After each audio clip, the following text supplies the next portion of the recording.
नाशिक जिल्ह्यातल्या चांदवड तालुक्यामध्ये श्री क्षेत्र दत्ताचं शिंगवे इथं तीनमुखी दत्ताचं मंदिर आहे। उत्तर महाराष्ट्रातून मोठ्या प्रमाणावर या ठिकाणी भक्तांची गर्दी होते। दत्तप्रभूंच्या माहुरगडानंतर या ठिकाणचं हे महत्त्वाचं स्थान मानलं जातं। मंदिरात दत्ताच्या अभिषेक आणि पूजन यात्रा उत्सवाला सुरुवात होतीये।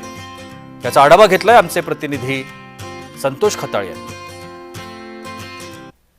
आपल्याशी बोलण्यासाठी या मंदिराचे व्यवस्थापक जे आहेत संचालक ते सर आहेत। सर काय सांगाल या मंदिराचं महत्त्व आणि काय विशेष काय?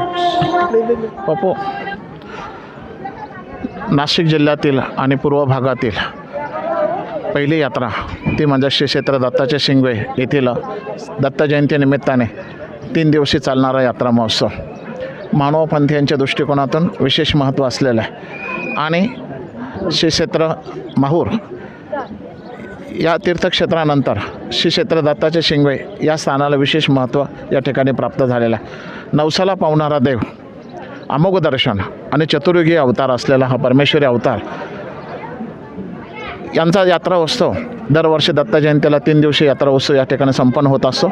रात्री जन्मस्नान होऊन श्रीमूर्तीचा अभिषेक या ठिकाणी संपन्न झाला। मूर्तीस पुष्पहार, नवीन वस्त्र, विडावसर आणि उपहार या ठिकाणी झाला। दुपारी पौर्णिमा असल्यामुळे दुपारी 3 वाजता श्रीमूर्तीची भव्य दिव्य अशी सौवाद्य मिरवणूक गावामधून या ठिकाणी 3 वाजता संपन्न होईल। 3 दिवस यात्रोत्सव कसा चालतो, काय काय कार्यक्रम? तेच सांगतो ना।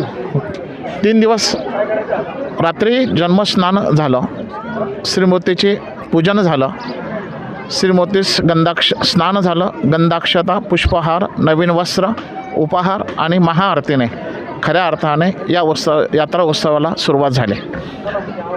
एकूणच सकाळपासूनच या मंदिरात मोठ्या प्रमाणावर भाविकांची देखील गर्दी झाली असून आता दुपारी 3 वाजेनंतर या ठिकाणून भव्य अशी रथयात्रा देखील निघणार आहे। जय महाराजसाठी संतोष खताळ, मनमाड।